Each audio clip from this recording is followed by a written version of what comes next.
Welcome again, everyone. It looks like we had a couple of people tune in while we were in breakout rooms or as we just finished those up. So thanks so much for joining us. My name is Alex, and I'm the director of Startup Grind Charleston. And I'm joined today by our very special guest, Jason Burke, who is the founder of the new Primal. So Jason, welcome. Thank you so much for joining us and sharing your knowledge and experience today. Sure. Thanks for having me.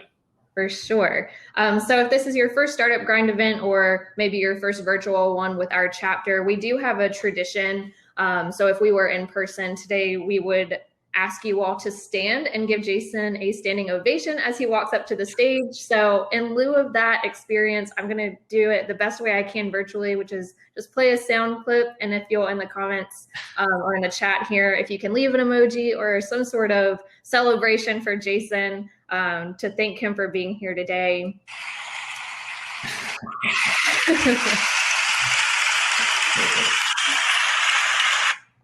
So there you go, sir. Sorry, it couldn't be better, but we'll be back in person soon enough. Thank you. So Jason, before we get started today, I loved that we all got to have our breakout room earlier, and our icebreaker was, for anyone who tuned in later, was what was your high school nickname? So Jason, you had a really interesting one. Your high school nickname was J. Burke Enterprises. Yeah. Very official, probably a lot cooler than a lot of us can relate to. Can you tell us more about the backstory about, where you grew up and how you got that nickname?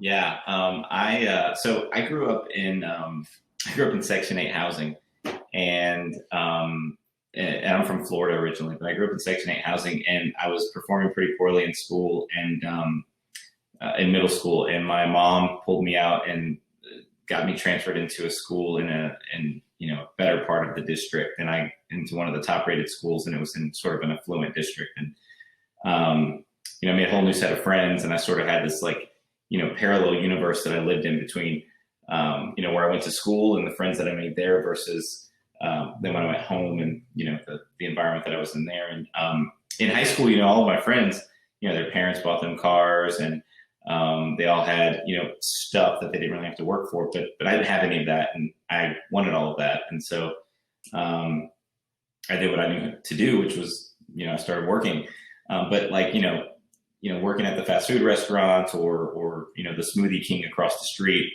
wasn't going to put enough cash in my pocket to buy the car that I wanted and those kinds of things. So being in Florida, I could cut grass year round. So I started a landscaping and lawn business first. And then, one day a week I drove around and on the weekend and detailed cars.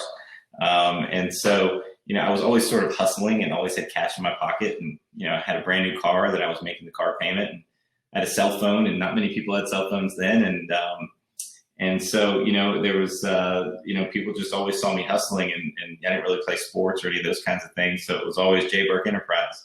I had business cards, I was probably the only 16-year-old in my high school with business cards. And I still to this day, from time to time, I'll run across some people I went to high school with, and they'll still use the name. So, it really stemmed from, being in an environment where people, had a lot more stuff than I did. And, I wanted all those things. And the only way I knew to do that was to go work and put cash in my pocket. For sure. Well, thank you for sharing some of the backstory to, this awesome nickname, but more so just an important story that I hope resonates with other people out there and who are trying to start their journey as an entrepreneur, maybe have already started. I think that's certainly relatable with maybe not everyone, but a lot of folks. So obviously you're not in the landscaping business these days. What can you tell us about the new Primal? What is your mission today, and what are you guys working on currently? Well, today really everything that we do revolves around healthy convenience. And so, we make better for you food products, both it started with meat snacks and has sort of evolved into condiments, sauces, seasonings. And essentially we want to make healthy eating, easy, convenient, and delicious, knowing that you don't have to trade off taste for health. And we think historically, the food that was good for you didn't taste good. And so we we don't believe that that has to be true. And so, we're trying to make, eating healthy, convenient, and also delicious at the same time. So really that's what we're trying to do. And we're trying to clean up the labels that you see sort of across the aisle. We think that, food became, far too processed, became far too much of a science project. And it's one of the most intimate thing that we do every single day. It's, we shove things in our mouth and we eat them, and we don't really think about it much. So we think that cleaning up ingredient labels and nutrition panels and on your everyday food products is a noble mission, and so that's what we strive to do. For sure. Thank you for sharing with us and for even creating the new Primal. I know we've met quite some years ago now, and whenever I first heard about the new Primal, you were just strictly producing and selling beef jerky. So did you learn how to make beef jerky where you grew up in Tampa? Was it something that your family did? How did you kind of come about this side hustle at No, first? I learned how to make beef jerky by Googling how to make beef jerky, but that's that's the short story, the short version of that. But if you want the genesis of sort of like where that came from, it was in 2009-ish, late 2009. Both of my parents were recently diagnosed with chronic illnesses, and both were directly related to diet and nutrition. And that sort of, sparked an interest in me in food and its impact on our overall health. And so I started, really diving into nutrition in general. I learned about this thing called paleo. Before it was really sort of a thing that I think lots of folks have at least heard about it by now, but learned about this thing called paleo. And, as a framework, as a dietary framework, it made a lot of sense for me. And so, I started focusing on like where I was getting my produce from and where I was getting my meats from. And I started cooking a lot more at home. And I would just take desk snacks to my day job, to keep me away from the Snickers bars and the candy machine. And so one of those snacks was beef jerky. And I had read that, beef jerky was this great high protein snack that'll sort of hold you over and, get you through those moments where you're hungry in between meals. And, everything that I could find on beef jerky was just at a gas station. It was all just filled with garbage. So I Googled how to make beef jerky, thinking I could just make a cleaner, healthier version of it.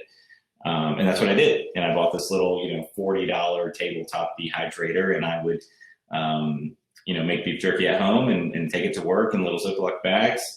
And it was one of my desk snacks. It just so happened to be the one that people would steal all the time out of my desk drawer. It was sort of this, there was this aha moment where, people started handing me money to make them batches of beef jerky. And then suddenly I was making batches all the time. And it became sort of a nuisance in my home for me to always be making beef jerky for all of my coworkers and people at the gym and things like that. And so that's when we sort of thought, well, maybe we're onto something. Maybe there's an opportunity here where, maybe people want like a healthier beef jerky. And I never in a million years imagined that would be sort of what kicked this all off. But that is indeed how it all began. For sure. That's so funny. So were people, I guess, how did your desk beef jerky prices compare to store beef jerky? Like, what was it that was driving? Was it a cost and the price point that was really appealing? Was it just the taste? Like, were you just a master at creating it? No, I wouldn't even go as far as saying I was a master at creating it. It was just sort of like, it was convenient.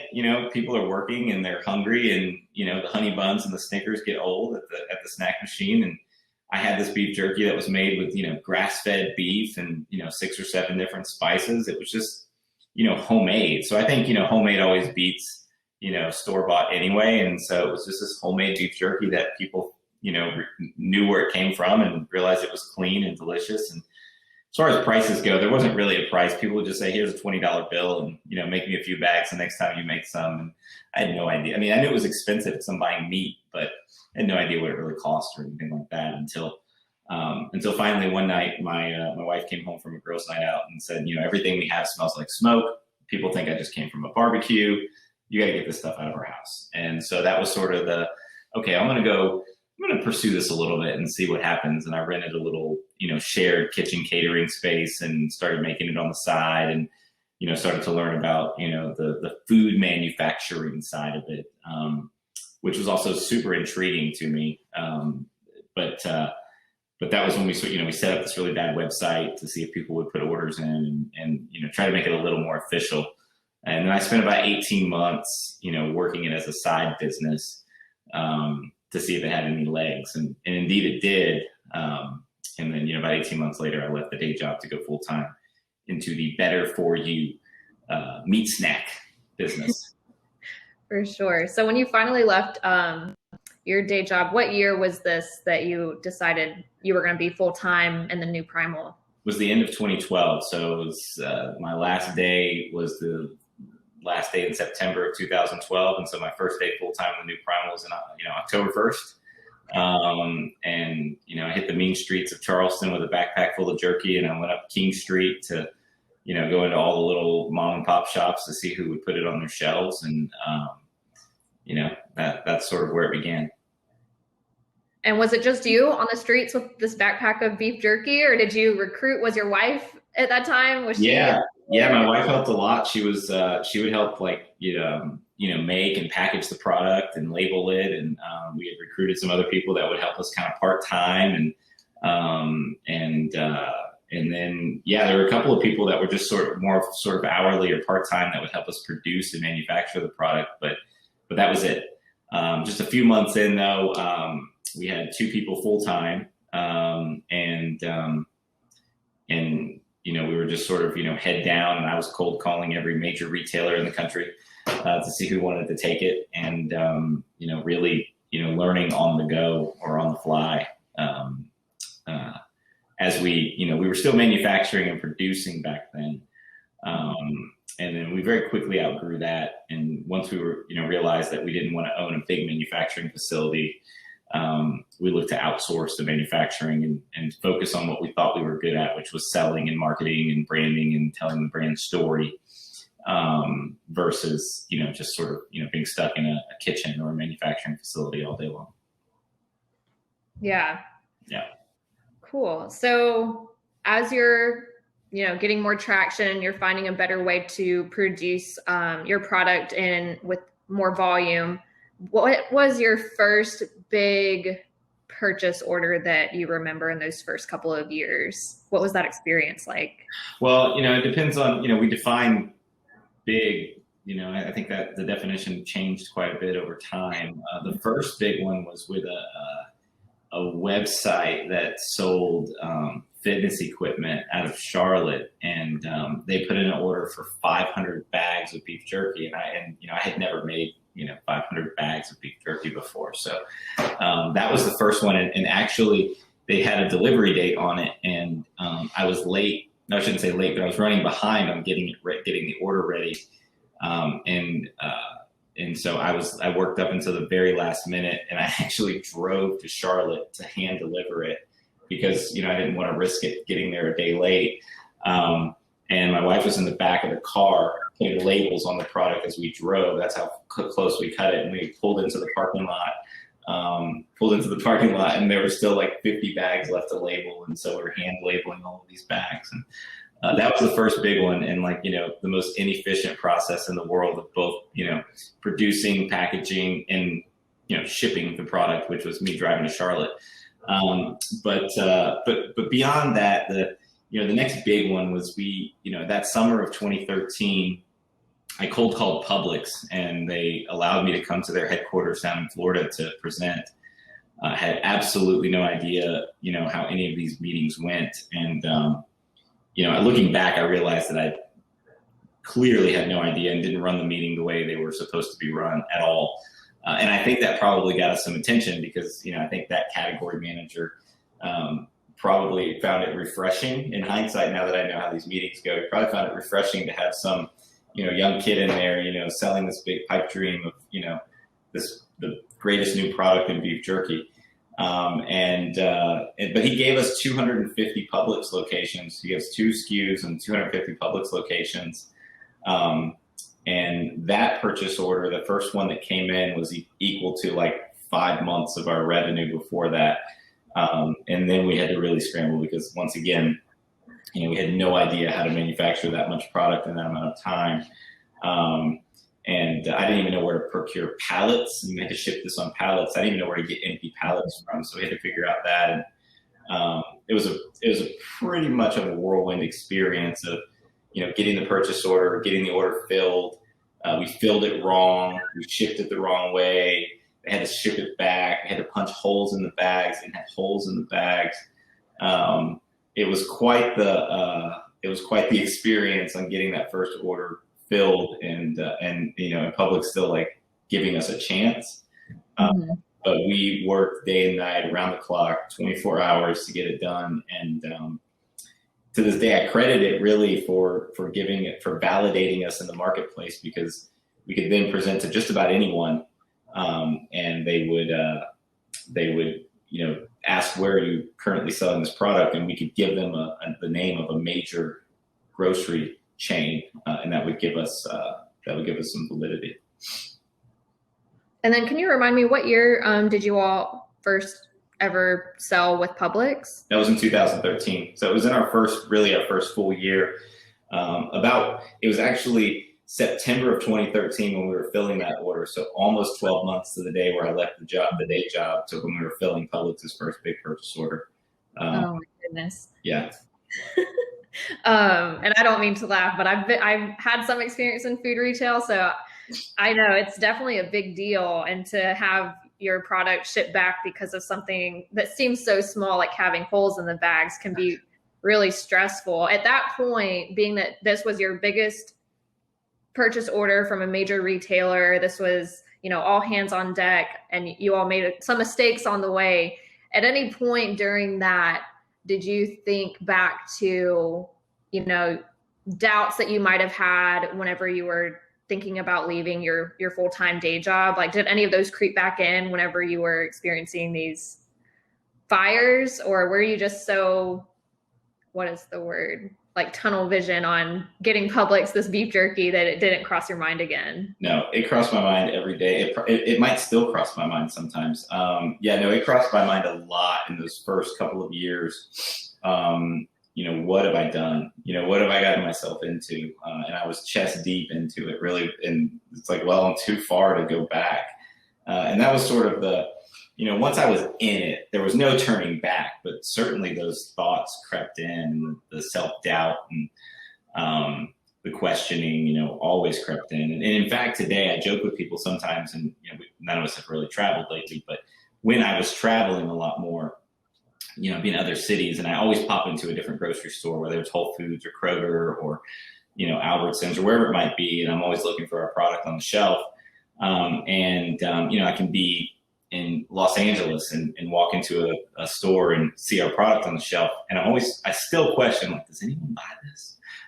So it's still really, it still feels pretty surreal. And there's those, that little bit of self-doubt, I think, creeps in frequently. And I think that there's also a healthy dose of that. I think that, it keeps you grounded and level sometimes to not feel like you've fully arrived. But in the early days in particular, there were lots of like, what have I done? Am I ever going to cross this threshold? Am I ever going to get over this hump? And everything felt like some insurmountable mountain. And it would be a 2 steps forward and 10 steps back, for quite a long time. For sure.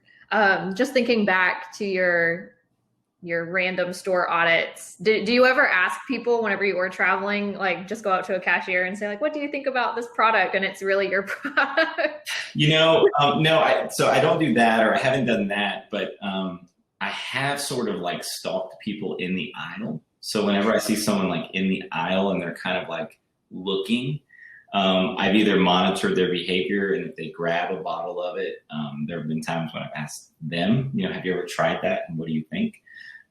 Or I've made suggestions if they look like they're like holding 2 different products, and I'm like, oh, that's a really good barbecue sauce right there. And so I've definitely done that.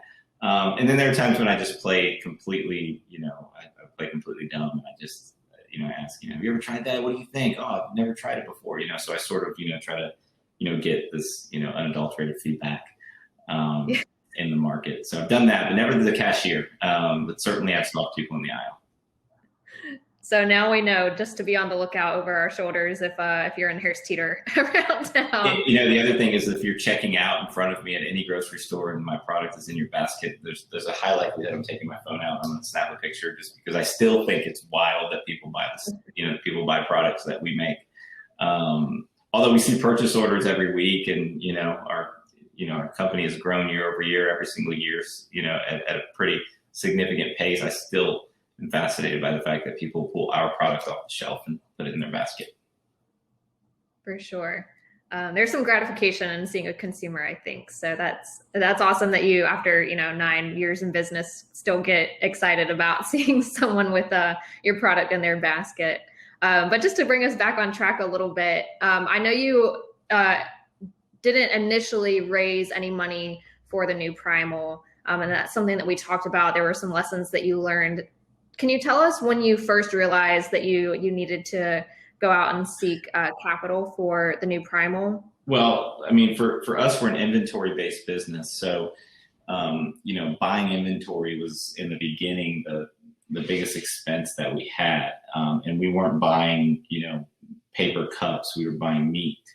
And we were buying grass-fed beef, which was in limited supply back then. And so, when we would buy meat, it was very expensive. And so, carrying tens of thousands of dollars of raw material costs, while you turn it into a finished product and then sell it to a store and then wait 30 days to get paid and then still buying more meat at the same time just became a very expensive endeavor.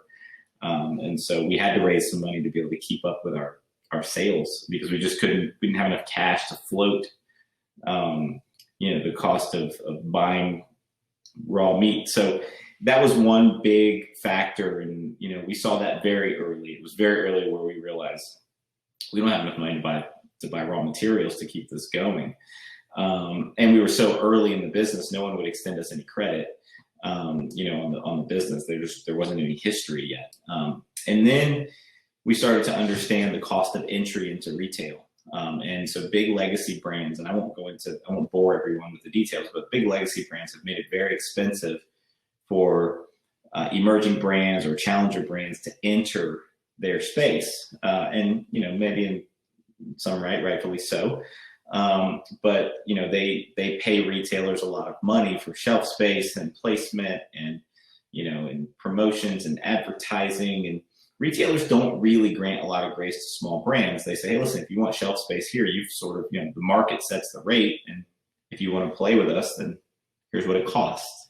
And so very quickly we realized the cost of entry into some of these major grocery chains was very expensive. And we started to get hit with, bills. And it was like, big win at XYZ retailer. And then all of a sudden there was an invoice from them. They were like, wait a minute, well, we sell you product. And they were like, no, you owe us money. And so, all of a sudden we realized, oh, so this is going to cost a lot more money than we ever thought it might. And so it was a shame to have all this traction and have all this interest, and not be able to come through. And so, when it came to raising money, it certainly wasn't easy. Raising capital is not easy under any circumstances in my mind. But when it came to raising money, it's a much easier story to tell when you have traction and you have sales and you have interest in the brand and you're just trying to fund growth rather than just trying to fund burning cash. And so, funding growth is something investors are typically interested in. Bailing a company out, they're not interested in, in my experience. So we realized very quickly when we were trying to buy a lot of meat and we were trying to fill orders, and then we were getting a lot of yeses from retailers. But then once we started to realize the true cost of entry, what the cost of that yes meant, then we very quickly looked at that and realized that we better go get some cash to fund this, or just, call it a day. So it was pretty early. It was in 2014 where we raised our first round of significant capital. We'd raised a little bit of angel money before that, just friends and family, had invested very early, just very small amounts, and then that didn't take us very far at all. And then in 2014, when we started to gain placement in more and more major retailers, we were outselling ourselves, and we had to go get some real money. And whenever you were seeking that seat at the cap table, how much were you all seeking to raise in 2014? How, I guess in your head, what number did you come up with that you thought would get you all by? So I'm not going to give you the number that we raised, so I'll probably get in trouble if I do that. But what I will tell you is this: when I was sitting down with potential investors early on, I think the number I had in my head was like $400,000. And I sat down with 2 or 3 investors at the time, and I remember like saying that number.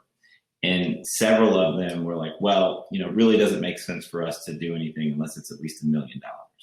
And so all of a sudden I realized, like, am I aiming too low? I thought $400,000 sounds like a lot of money to me.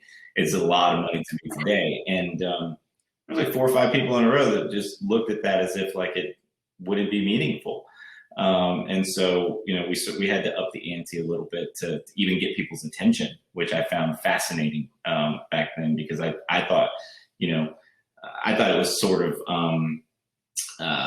what's the word I'm looking for? Like, I was scared to death to even say the number 400,000. Like, it just felt like such a big, insurmountable number. And I thought people were going to laugh in my face, and people were just like, not enough. And so, okay. So I guess the lesson there is, whatever you think you need to raise, you should probably add some more to it and speak with confidence about it, because that tends to get you a little bit further than, walking softly, I guess. For sure.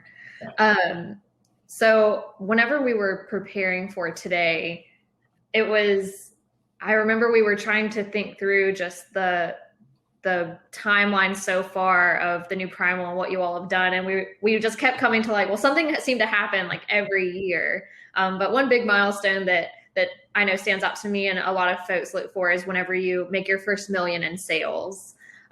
So what do you recall what year that was for the new Primal, and what did that kind of do? Was there any tipping point once you hit that milestone, or what changed, or what did you have to change after reaching that? So that happened early in 2015, when we crossed the first annualized number of 7 figures in sales. I mean, we certainly printed out the QuickBooks page that showed it, and hung that on a wall somewhere. I don't know that there was like a thing that happened, like a thing that changed everything in that moment. I just, it was a big milestone to cross that and feel validated in that, like, okay, well, you've created enough value in the marketplace that your company has been able to generate 7 figures in revenue on. That felt really good. I think if anything, it gave us a new level of confidence that, that we were doing the right things and we were on to something that was creating enormous value in the marketplace and still had, enormous upside potential. I don't know that any specific thing happened. I would say the first $1 million was, we sort of, we fumbled our way to it. We made tons of mistakes, and it felt like just a total complete grind. It felt like everything we were doing was the hard way. And I remember we just kept looking at each other going, there's gotta be an easier way. Like, we just feel like everything we're doing is so hard. And I don't know that changed from 1 to 5 even. I think the first 5 is probably the hardest, in terms of just like getting your face kicked in all the time. And that's what it felt like. I mean, it felt like just like climbing this hill in the mud, and it was just like, every step just felt grueling. I think that you've got to be a believer in the mission to endure those early years where everything seems just so hard. And that's not to say that today is easy. I mean, every single day, even today, is a new set of challenges. I just think you're equipped differently. And, you've been through so much that you sort of let things roll off your back easier. And you've learned from all of those mistakes that you've made along the way. which is what makes, times like today, where we are today, a little bit, I think more palatable would be the right way to phrase that. I wouldn't call it easier.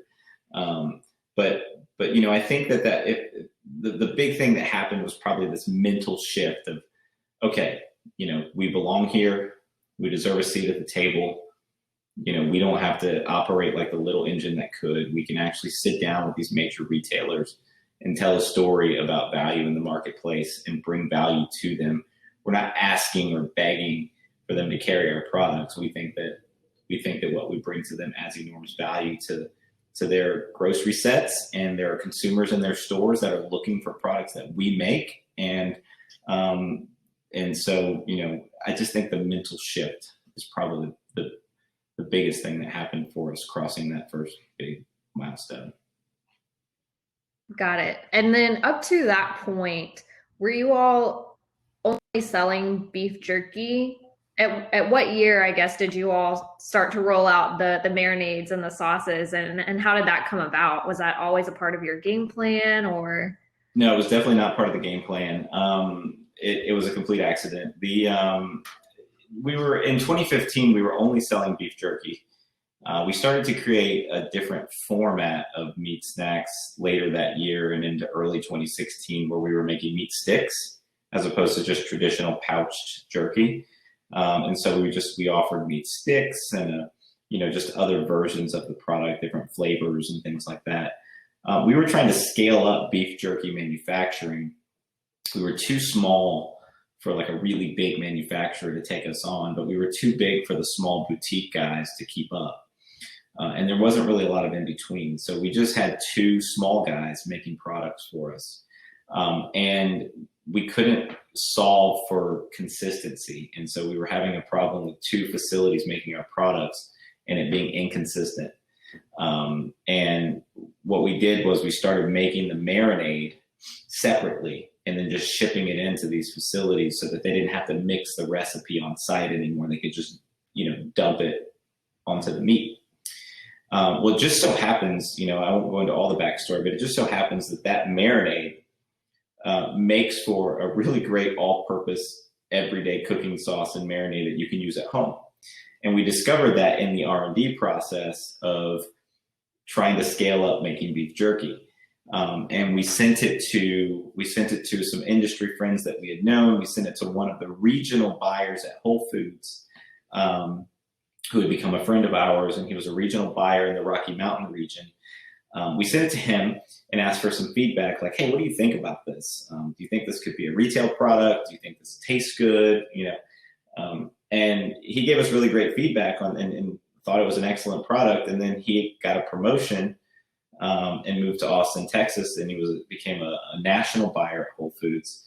And his first category was condiments. And he called me back and said, hey, do you remember that marinade you sent me? Do you want to launch it at Whole Foods? And if so, let's have a meeting and let's discuss it. And so we weren't sold nationally at Whole Foods at the time. We were selling into a couple of different regions and with our beef jerky. And it was the first time we got a meeting with the headquarters. And he approved 3 marinades to go into his marinade set nationally. And so that was late 2016. So the marinades launched in the spring of 2017 nationally at Whole Foods. And it was our first national launch at Whole Foods. So, we were a grass-fed beef jerky brand making beef jerky and meat sticks. And we just started making kid snacks. But suddenly our national presence at, the largest natural grocer in the country was in the condiments aisle.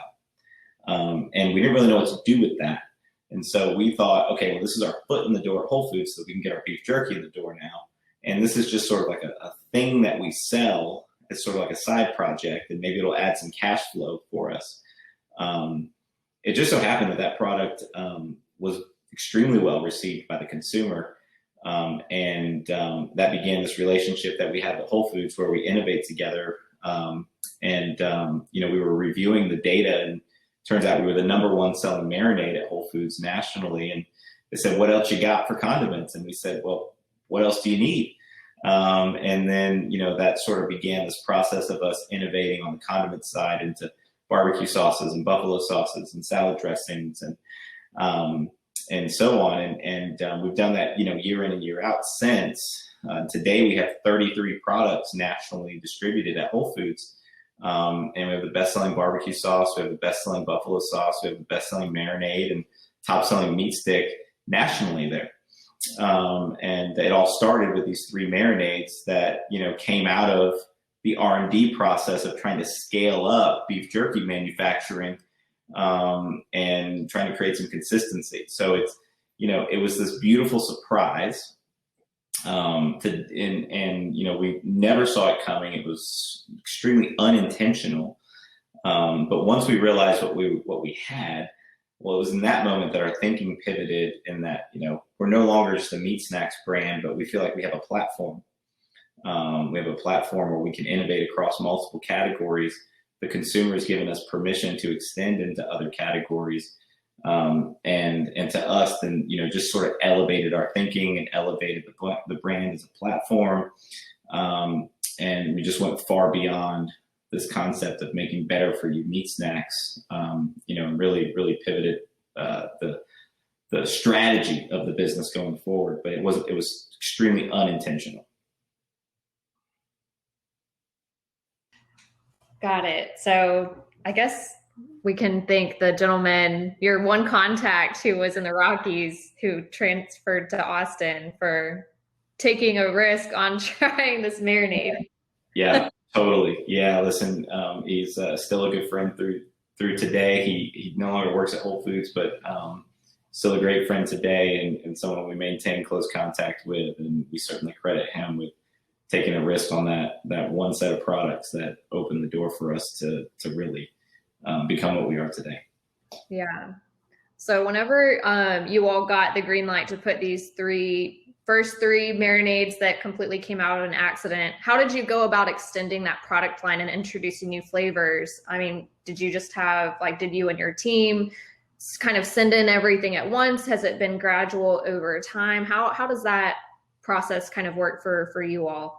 It's a once a year process when it comes to, when I say once a year, it's a once a year review process. So, our team, we're innovators at heart, and, it's a core competency of ours. I think our team is our target demographic. And so, we certainly recognize what we need, or what we want in our lives, and things that we'd like to see cleaned up. So we have a hopper full of ideas and new products and things like that. We worked with Whole Foods later that year after we reviewed the performance of the marinades. We did this, grocery stores make you do category reviews. And so you sit down, you look at the data, you look at what opportunities exist, and then they say, well, what do you have? We didn't have anything. And, given that we had some success with the marinades, we were thinking about where does it make the most sense to extend the line next? And what would sort of not be too far of a push outside of, we still make meat products, we still have meat snacks. And so, what makes sense to sort of extend to after marinades, and barbecue sauce and buffalo sauce seemed like a worthy cause, given the amount of sugar and corn syrup and, artificial ingredients that are in most barbecue and buffalo sauces on the store shelf today. We didn't think there was a really clean option anywhere. And so we presented that idea to Whole Foods and sort of collaborated back and forth around what would make sense. And so we extended into barbecue and buffalo sauces next. And then the very next year, we rinsed and repeated that strategy with salad dressings. And the very next year, we rinsed and repeated that strategy with ketchup and other barbecue sauces and Dijon mustard and seasonings. And so we just sort of continued to extend year after year. Last year was our most aggressive year of innovation in terms of new products launched, and we launched them in the middle of the pandemic, which I don't necessarily advise. But we launched 13 products nationally at Whole Foods last year, between meat snacks and condiments. And that was the most aggressive that we've been. That was slated before the pandemic, and it just sort of kept it rolling. Sure. So it seems like you all put a lot of thoughtfulness around innovating, but being very intentional and looking at the data. If you could go back and give your 2012 self maybe 3 pieces of advice, knowing that you knew nothing about consumer goods and nothing about food retail and distribution and everything that you've learned, what are those 3 pieces of advice that you might give yourself? I could probably distill it down into one really good piece of advice, but I think consumer products lend themselves, even back then, I think they lend themselves to direct to consumer selling so much better today than they ever have. I would not have pursued brick and mortar retail, knowing what I know now initially. It would have been the first path that I chose. I would have put everything online. I would have hired a e-commerce expert, and I would have put these products on Amazon and our website, and I would have sold everything direct to consumer. I would have sold my first $5 million online before I ever even called Publix. And if I were to build a brand over today with a consumer product, I would do it that way. Simply because I think the path to success in brick and mortar retail is so much easier when you have proof of concept, when you have a strong consumer base already, and you can just take that data into retailers and say, listen, I'm already selling in your community. They're just buying it from my website. Do you want it in your stores? You have much more leverage, a lot more bargaining chips, and they can't sort of push you around. And you also you likely have a more profitable business on the direct to consumer side. It tends to be a higher margin channel if you work it right. So if I could go back and just talk myself out of selling into big grocery stores in the beginning, I would do it. Now that was our journey. I feel like I have a PhD in dealing with major grocers and retailers, and so I'm grateful for the experience and what I've learned. But I would start there. I would also, I think we did a lot of things right on the branding side early on, so I probably wouldn't change much about that. And I would probably think about when it comes to raising money, I would probably think about raising smart money. People that have cash and a lot of value add in your industry. There's a lot of money out there and a lot of investors out there, but most of them specialize in one area or the other, whether that's tech or healthcare, or whether that's food or consumer products. And I think that having some smart money on your side is really helpful. If you have to raise money, you may as well get both. So the biggest piece of advice would be I would sell direct to consumer, and I wouldn't pursue grocery alone, having no experience in it. And then the next piece of advice, if I were going to raise money, I would raise smart money first, make sure that you've got that extra value add to sort of help you from some of the pitfalls that might be around the corner. Got it. Well, thank you for those pieces of advice. And then my final question before we open up the floor to our audience Q&A is, what are you most excited about for the new Primal in 2021? Well, I'm excited to, get back to a semblance of normalcy. I think we can all agree on that.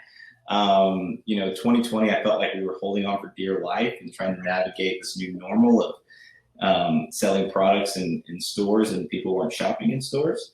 But look, we're launching 6 new products this year, so I'm super excited about the 6 new products that we're launching. We've been hiring almost a person a month, for the last few months. So I'm super excited to continue to build a team. And we've got some pretty big opportunities to go into some new sales channels. And so I'm excited to do that. But really, honestly, just sort of like getting back together, getting the team back in the office, and the energy and the synergy kind of, getting off of Zoom. I'm really hopeful that we can, have some more in-person time in the very near future. And I'm excited to get on the airplane and go do these meetings and these retailers. And, I'm energized by that. We get a lot of energy when we can sit down in a room with Publix or Kroger or Whole Foods and, talk about, big ideas and ways that we can continue to disrupt. And I felt like all that got put on hold last year. And so just sort of, status quo, keep selling, keep things in stock. Last year was much more of a management game for us in terms of just keep everything in stock, and, handle your supply chain challenges that you might have. And, it got us out of this sort of like big picture, big idea thinking. I'd say the first half of this, or the first few months of this year so far, we're sort of back to at least big picture thinking a lot more. And that feels really good. That energizes us. And, getting back to innovation and new product launches and big ideas is what excites me most. Awesome. Well, we're all excited for you, Jason. And thank you again so much for joining us today. Fireside Chat. I've certainly learned a lot, and it's been a pleasure chatting with you.